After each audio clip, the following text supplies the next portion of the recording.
হুজুর সাল্লাল্লাহু আলাইহি ওয়াসাল্লাম আল্লাহ সর্বশ্রেষ্ঠ সৃষ্টি।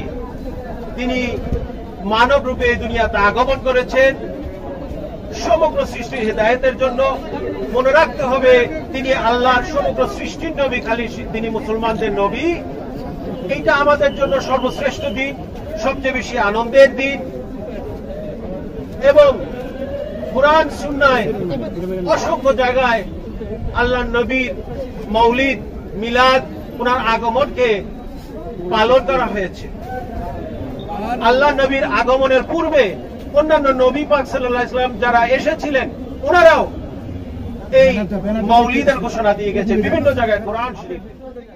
এবং মনে রাখতে হবে কিছু কট্টরপন্থীরা এই মিলাদুন নবীর বিপক্ষে আছে।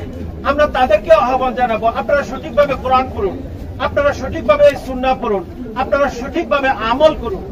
এবং মধ্যপ্রাচ্যের অনেক দেশে মিলাদুন নবী জশ্নে জুলুসের সাথে আনন্দের সাথে উদযাপিত হতো না, বেশ কিছু বছর বন্ধ ছিল, কিন্তু এখন সেটা রাষ্ট্রীয়ভাবে মর্যাদার সাথে সরকারি ছুটি ঘোষণা করে প্রত্যেকটি মুসলমান দেশে পালন করা হচ্ছে।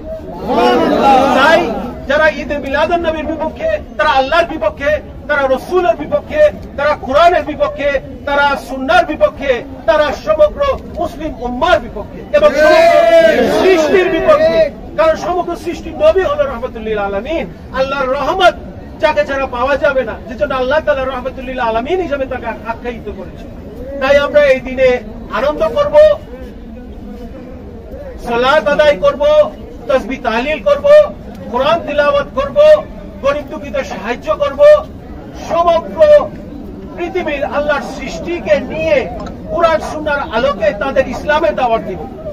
আমরা সবাই এক, আল্লাহ আমাদের ভিন্ন করে সৃষ্টি করেন এবং বিভিন্ন মতাদর্শের মানুষ থাকতেই পারে, সেইটা নিয়েই আমাদের চলতে হবে। কিন্তু জঙ্গি, হিংস্রবাদ, হামলা, হানাহানি, মারামারিতে এগুলা আল্লাহ বিশ্বাসী নয়, রসুল বিশ্বাসী নয়, কুরআন সুন্নাহ এগুলাকে সমর্থন করেন না। প্রকৃত মুসলমান এবং আলেম সমাজ এটাকে সমর্থন করেন না।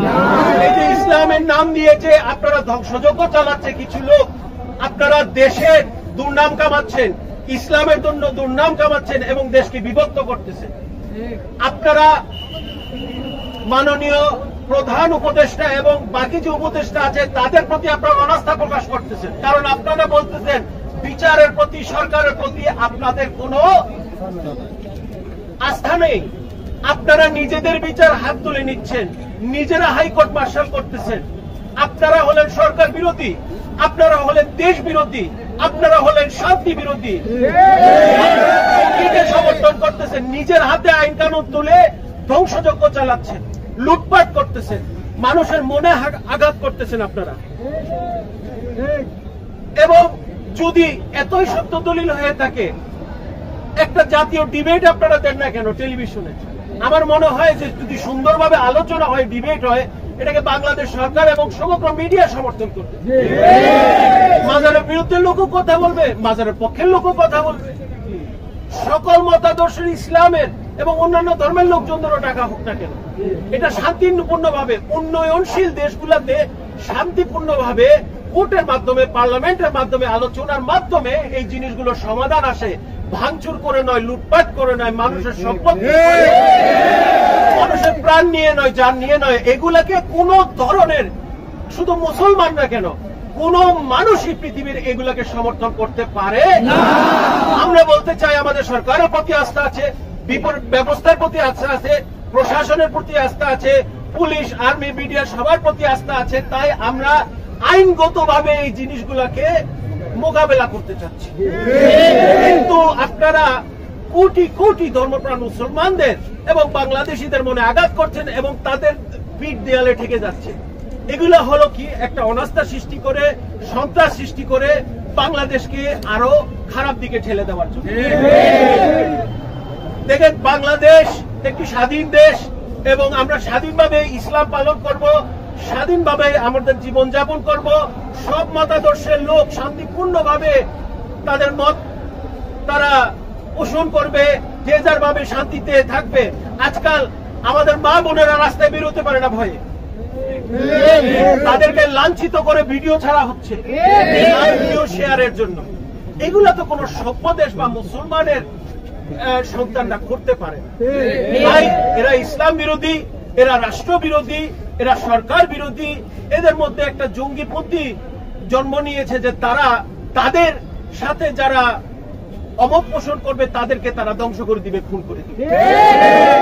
এমন ইসলামের শত্রু, সমাজের শত্রু, রাষ্ট্রের শত্রু, বিশ্বের উম্মার, আমার রসুলের উম্মার শত্রু আমরা আগেও দেখেছি, এখনো দেখছি। তো মাননীয় সরকার এবং প্রশাসনকে বলবো যে আপনারা অতি দ্রুত ভাবে এই পদক্ষেপগুলো নিয়ে আইন কানুন ব্যবস্থা আপনারা প্রতিষ্ঠিত করুন। আমরা বাংলাদেশ একটা স্বাধীন দেশ হিসেবে, একটা শান্তির দেশ হিসেবে আমরা আমাদের বাকি সামনে জীবনগুলো আমরা কাটাতে চাই। একটা সুন্দর সমাজ আমরা আগামী প্রজন্মকে আমরা দিতে চাই।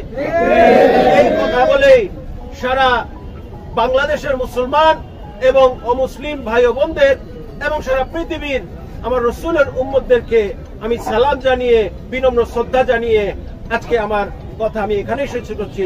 আসসালামু আলাইকুম ওয়া রাহমাতুল্লাহি ওয়া বারাকাতুহু ওয়া আখিরু দাওয়ানা আলহামদুলিল্লাহি রাব্বিল আলামিন। নারে তাকবীর, আল্লাহু আকবার, নারে রিসালাত, ইয়া রাসূলুল্লাহ। শুভ শুভ শুভ দিন, নবীর জন্মদিন, ঈদে মিলাদুন নবী, ঈদে মিলাদুন নবী, ইমাম হাসান জিন্দাবাদ, জিন্দাবাদ জিন্দাবাদ, ইমাম হাসান জিন্দাবাদ, জিন্দাবাদ জিন্দাবাদ, হযরত আলী জিন্দাবাদ, জিন্দাবাদ জিন্দাবাদ। আসসালামু আলাইকুম ওয়া রাহমাতুল্লাহ।